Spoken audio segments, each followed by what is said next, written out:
I am Flavia Bellieni Zimmerman from the Australian Institute of International Affairs, and today we have with us Bec Strating. Bec is the winner of the Boyer Prize and the best article for the Australian Journal of International Affairs.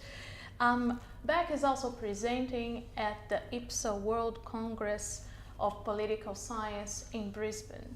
Thank you for being with us, Bec. Oh, thank you for having me. Bec, can you please explain to us what are the main maritime concerns in our region? Probably the big one is South China Sea. So there's stuff going on in the sort of discussions, public discussions in the academic world about whether or not China has won or is winning the South China Sea. And I think that this is it's a regional dispute, but it actually is an international dispute. It tells us a lot about the sort of fraying international order. And it tells us a lot about the capacities of international law, particularly the United Nations Convention on the Law of the Sea, UNCLOS, to deal with disputes that are multifaceted, that are complex, that involve multiple parties, that involve various claims. You know, you're talking about claims around sovereignty, claims around oil and gas, fisheries. These are resources that states are increasingly, reliant upon and require. And these are all sort of, they're in the middle of this sort of South China Sea issue. And so I think that's the big one. But there's others, East China Seas, for example.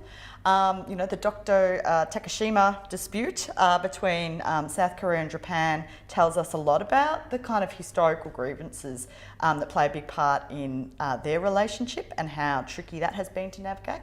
But one of the issues that I've done a lot of work on that's closer to home is the Timor Sea dispute, which is ongoing. So Australia and Timor-Leste came to an agreement earlier this year about a maritime boundary. But as I argued in my article for the Australian Journal of International Affairs, the real issue is about how to exploit the oil and gas, particularly in the gas field of Greater Sunrise, and whether or not there should be a pipeline that's built between Greater Sunrise and the coast of Timor-Leste. And that is the big substantive issue. Because without that gas, Timor's economic future is looking pretty bleak. And that dispute continues on with not really looking like a sign of resolution in the near future. Thank you. And can you please explain to us how American posturing in the region and the recent North Korean summit might have an impact in the rise of China and Chinese posturing in the South China Sea? Oh, well, that's an interesting question. I mean, it's not one that I've really looked significantly at in my research. But I think one of the main concerns of all states, including not just the littoral states of the South China Sea, the ASEAN states in particular, but also of states like Australia and Japan and other regional states, is about the sort of increasing US insularity under the Trump administration. So while Trump has been very active in the North Korea, South Korea, the issues of nuclearisation of the Korean Peninsula, in other areas, in the diplomatic space, there's this kind of withdrawal. And I think for states in the region, the big question is, do we wait this out?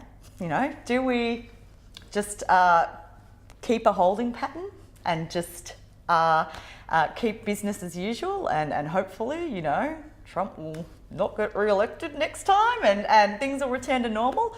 Or is this a signal about a longer term structural shift and is this about the United States perhaps ceding its role in the maritime sphere in East Asia? And are we looking at a possibility that that this region will become China's sphere of influence? And Australia, Australia in particular, really struggles to deal with this. Really struggles. to deal with the idea that the world is changing. It's like the paradox of the status quo. You know, they don't want to lose the United States and the United States' presence in the region. And so they kind of act like the United States isn't going anywhere. But that's not a really smart way to play, I don't think. I hope that answers your question. No, that's fantastic. Thank you for being with us. No worries. Thank you for having me.